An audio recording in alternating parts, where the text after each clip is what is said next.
Hello, everyone, and welcome to this week's episode of the DCL Show, coming to you from the Bob Varley Studio in Orlando, Florida. I'm your host, Pete Werner, joined via Skype this week by my good friends, Associate Editor on the Diz, Ms. Denny Sunderly. Hi there. Dreams Unlimited Travel Agent, Elaine Edwards. Hey, friends. And Craig. Hello. Our token ginger. I've always got to make a comment about Craig. I've always got to, but he knows I love him. I do. Right, Craig? I do. You do. We all love Craig. Mm-hmm. We all love Craig. Yep. So, all right. Well, welcome to the show, folks. Just a reminder, this, as with many of our shows, are sponsored by and brought to you by DreamsUnlimitedTravel.com, of which I am part owner.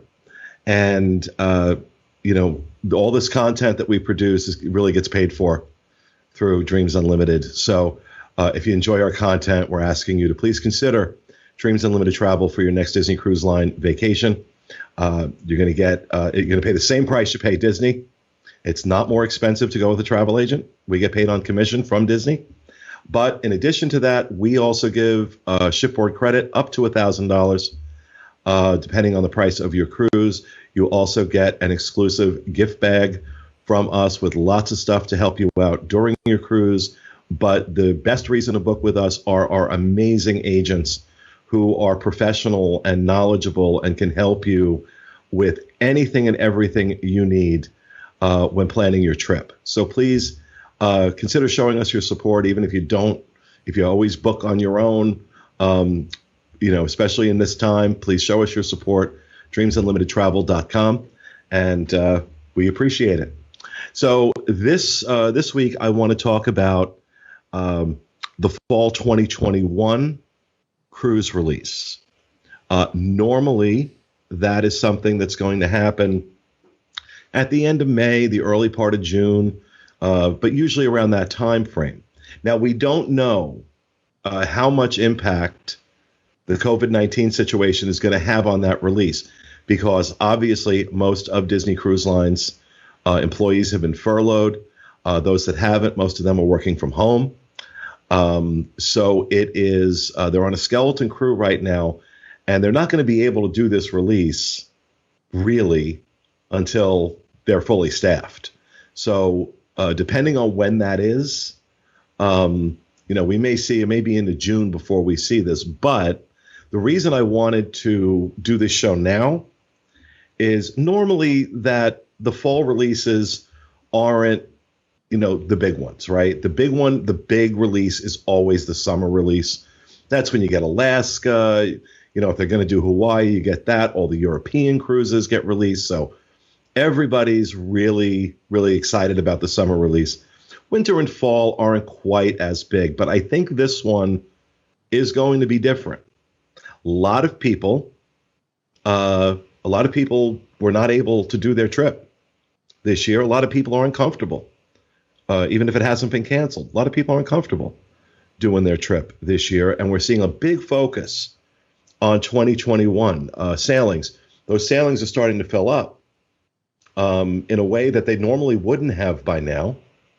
So my guess is that with all this pent-up demand, all these 125% cruise credits sitting out there from folks whose cruises were canceled, that the fall 2021 release is going to be a big deal.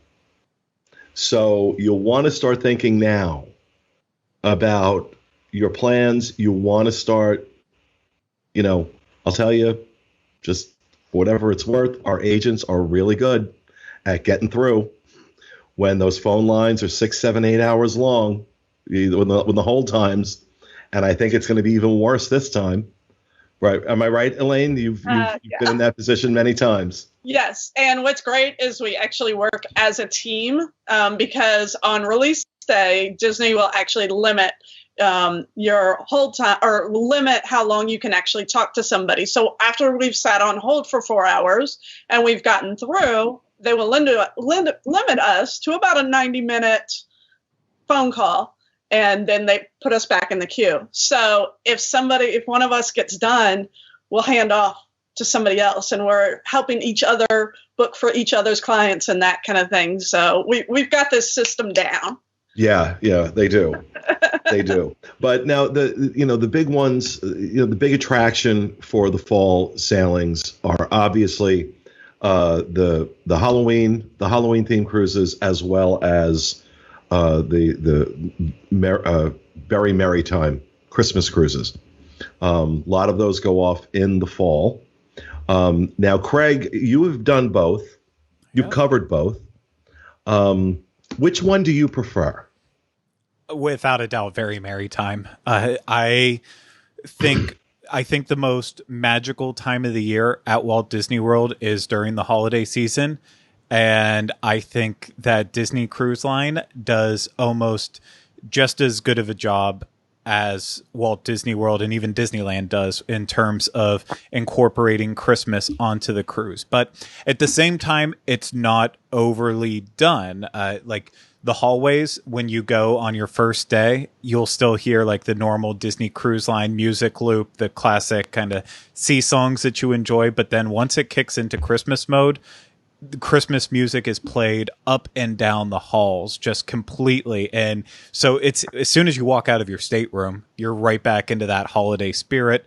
In terms of the actual activities and entertainment, it's kind of kept to only, at least like on a 4-night cruise, you might have 2 nights in the atrium where you have something going on. So it's not even like overly in your face in terms of like, we're constantly shoving Christmas down your throat, but the characters every day, they're going to be wearing their Christmas garb. So that adds that extra appeal into it too. The activities are kind of just spread throughout the cruise in terms of like cookie decorating, arts and crafts and stuff.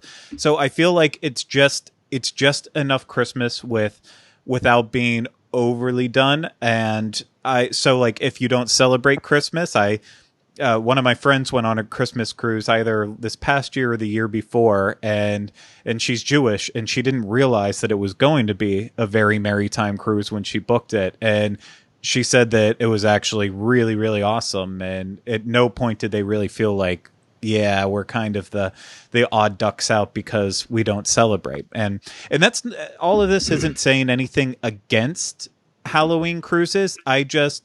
For me, with the Halloween cruises, I felt like the night that they do their masquerade with the trick-or-treating, like that's, besides that, and then the night that they light the Halloween tree in the atrium, it kind of felt to me like that's about everything that happens. And it just didn't feel Halloween enough for me. It felt like almost like kind of like the Marvel Day at Sea cruise did, where it's like you have your one day of Marvel. That's kind of how Halloween felt to me, where Christmas, the 2 I've been on, it feels like Christmas the entire time you're on it. And I think Denny could probably back it up, because I believe she said she's been on 7. Mm-hmm. Yes, it's actually that's just when our family, out of all the other times of the year, worked out going, and that was our favorite. Once we did one of the Christmas time cruises, we knew that was our very favorite. It was actually weird stepping on the ship the first time where we sailed outside of Christmas time. So we walked in and there wasn't this massive tree in the lobby, and the pastry and bakery team on board will do a massive gingerbread house in the lobby. It's just like they do at the resorts here at Walt Disney World. It is like Craig said, it's a beautiful extension of what's happening at Walt Disney World.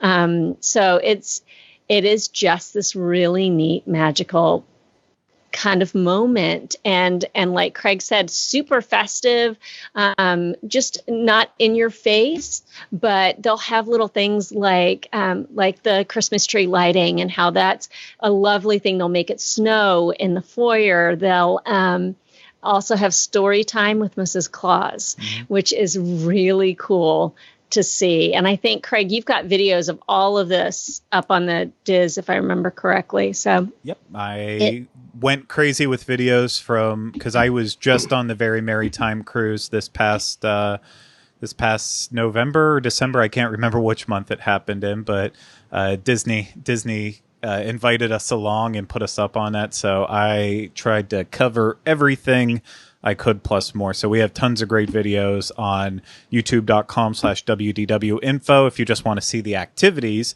And then if you want to see my wife and I's experience on it, then we have those vlogs on youtube.com/disunplugged where you might be watching this video. And that's where it's found out if you're listening to all this. Yeah. For what it's worth, one of the years we actually went over Thanksgiving as well. It was technically a Christmas time cruise, but we actually got to spend Thanksgiving on the ship, and it was on the Magic, and it was neat to see how they did Thanksgiving on the ship. One of your options that evening was a traditional Thanksgiving meal, and it was also lobster night. So it was surf and foul is what it was. So well, let me had a lobster tail on the side of our turkey. Let me ask you about that, because I hadn't even thought about that. I mean, how is Thanksgiving dinner on a cruise? It's good. You got a plate, and it was everything that you would expect to be there. There's a little cranberry sauce. I mean, you show up at your rotational dining location for that evening, and the year that we were on it, they had a new menu. It was a large keepsake. You got to take it with you menu, and it had it was beautifully done. You could choose whatever you wanted to off of the menu. So we said, well, we'd like to have Thanksgiving-ish food. So it was the stuffing, and it was mashed potatoes and green beans, cranberry sauce, and turkey with a lobster tail on the side. So now, Elaine, let me bring you into this conversation. Have you done any of those? I have not done either of those cruises, but I will tell you that they're both definitely on my list, because anything that is a theme, I am completely a sucker for. And especially if you have the characters and they're dressed in their special outfits and that kind of thing. But I do have a couple tips for listeners for these cruises. There are some of the special activities that you do have to sign up for in advance, just as you would your shipboard activities, like the cookie decorating and that kind of thing. And so when you do your online check-in, based on what Castaway Club status you are, you're going to want to look for those special activities and definitely sign up for them if that's something that you're interested in. Another thing is that you will want to check for in the inside of your Castaway account, you can actually order on a normal basis. You can order gifts for your stateroom and decorating and that kind of thing, but they will actually have themed packages for these cruises. And I know a lot of people specifically like for the Christmas cruises, they like the blankets that come on the bed with these packages, and that they sell out very, very, very quickly. Oh, interesting. Yeah. Interesting. Do you remember the pricing? I don't know the pricing. But I know that people will literally check every day for these to become available. And when they're available, they sell out very quickly because they're very, very nice quality. And again, you are spreading that Christmas theme on the ship. You're bringing it into your stateroom, which just helps complete the whole package. Well, and to Craig's point earlier, I've been on Christmas and Halloween cruises, although I'd forgotten that I had. Once Craig reminded me that I'd done, I'm like, oh, that's right, I did. They all run together after a while, but it is subtle. It's not. I mean, like in the atrium, the decorations in the atrium for either of those, for Halloween or for Christmas, the decorations in the atrium are absolutely spectacular. Right? It is gorgeous, but it's not shoved down your throat. I think that's why maybe I didn't recall initially that I had done these. We did one for my 50th birthday, right? We did a podcast cruise for my 50th birthday, December of 2014. And, that was absolutely a Christmas cruise. And I was like, oh, yeah, that's right. That's right. Because it's not over the top. Well, right? It's not over the top at all. Plus, they do some really cool stuff on Castaway Cay with the decorating on Castaway Cay is not to be missed. Go ahead, Greg. and that's part of what I wanted to mention too with it that you said you kind of even forgot about it. I remember when we were on our 2014 one, like we missed Pirate Night because I can't remember what we were up doing. I don't know if we had like Palo or something else, but that it's a good to remember too that you don't lose out on any of your normal things that you love when you're doing these cruises. You still have Pirate Night. You get all the things that you know and love with Disney Cruise Line. It's just the holiday stuff is in addition. And going off what Elaine said about like the packages you can book for your room and stuff. I don't have experience with that, but I will say I love buying merchandise on Disney Cruise Line, and I love even more on top of their normal stuff. I love their holiday oriented special, their special merchandise for it. I think I walked away this past Christmas cruise spending more money on merchandise and gifts for other people than I spent on alcohol. And if you know me, that's very, very difficult to do. Yeah. That's saying something. Yeah. And it's not that like we go crazy, but it's just, this stuff sells out quickly. Like I know it had to be in November because I was on one of the earlier Christmas cruises, and like within the first day of being on the ship, they had sold out of all of the Tervis tumblers that they would have for the rest of the year on the Dream that we were on. So it's like this stuff will fly off the shelves. They were running out of shirts and spirit jerseys and everything. So if you want that merch that goes along with it too, they will restock at points in time. But just to be safe, as soon as the ship gets out into the waters and those stores can open up for the very first time, if you want merch, you better get your hands on it quickly. Yeah, they're usually because they have to be in international waters when they open the stores. So that's 7 miles offshore. So once they're, if they if debarkation is 4:00, that's when they leave. By about 4:30, 4:45, you're usually good to go with that. But all this talk about it, honestly, makes me want it. I miss cruise.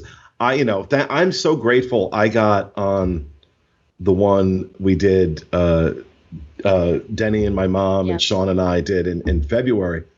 And because, we didn't know this was going to happen. But I'm really grateful we got to do that because I had one booked for the end of this month that's been canceled. I had a few on other cruise lines booked in June and August that have now been canceled. And so I'm like, damn, I was really looking forward to that. Yeah, I was watching the live stream of Port Canaveral this week because they have the Dream, the Fantasy, and the Magic that are all docked right next to each other, and I've just had it up, just watching it, and it's like, oh, I just want to be on that ship so bad right now.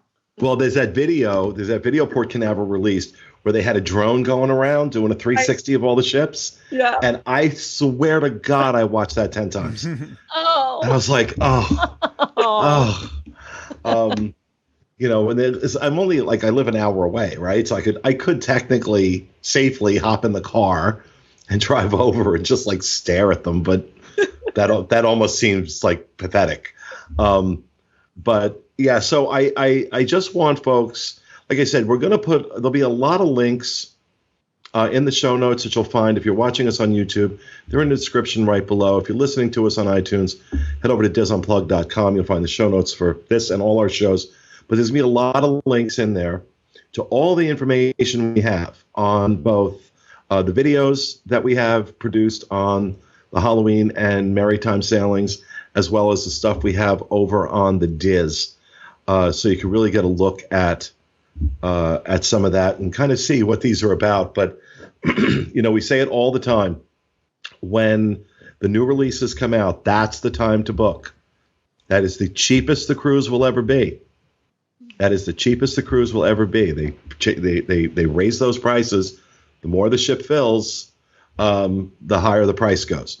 So, you want to be in there nice and early. And you can, if you want to get in line now, you can email future_cruises@dreamsunlimitedtravel.com and tell, say what you're interested in, what you're looking for. You'll be assigned to an agent who will hold on to that. And as soon as things open up, as soon as we get notice that things are opening up, you'll be told, okay, come on in and put in your reservation request and do all that good stuff. Craig, you're raising your hand. Yes, I just want to really shove it down everyone's throat one more time. I actually believe that this is my favorite time of year to cruise, because not just because of those cruises that we mentioned, but an overlooked part of it is the weather. It is some of the best weather you can get once you're into later fall, for sure. It's going, even if it might be into the 50s, 40s already at your house, wherever you are, down in the Caribbean, in the Bahamas, it's going to still be in the 80s, and the water temperature has not dropped yet at that point. It can, closer you get to Christmas, and it can definitely sometimes have chilly days here and there. Of course, weather can always fluctuate, but I've never had issues with like the water being too cold and not being enjoyable. Whereas I've had a cruise where I was at Castaway in May, and it was a harsher winter, and it was still a little bit cold going into the water in May. Whereas I've never had that problem in any of the cruises I've done in September through November at the very least. So if you need to get out of what's starting to become the cold and get down to where the weather's perfect, fall is a good time of year. Absolutely. And All just imagine how jealous all of your friends will be when you send out your holiday card and it's got that picture of you on that Christmas cruise. Yep. And how jealous you can make all of your friends. All right. Denny, anything else to add? There is one sailing in between the Halloween cruises and the Very Merry cruises. So I know that your Dreams travel agent is going to be able to know which week that is. So if you're looking for one or the other, or you don't really want one or the other, you'd like to be in that sweet spot there in the middle where it's just regular cruise, make sure to communicate that with your Dreams agent, and he or she can make sure to get you where you want to be. Awesome. Well, that's going to do it for this week's episode of our show. We hope you enjoyed it. We'll be back with you again next week with another edition of the DCL show. Have a great week, folks.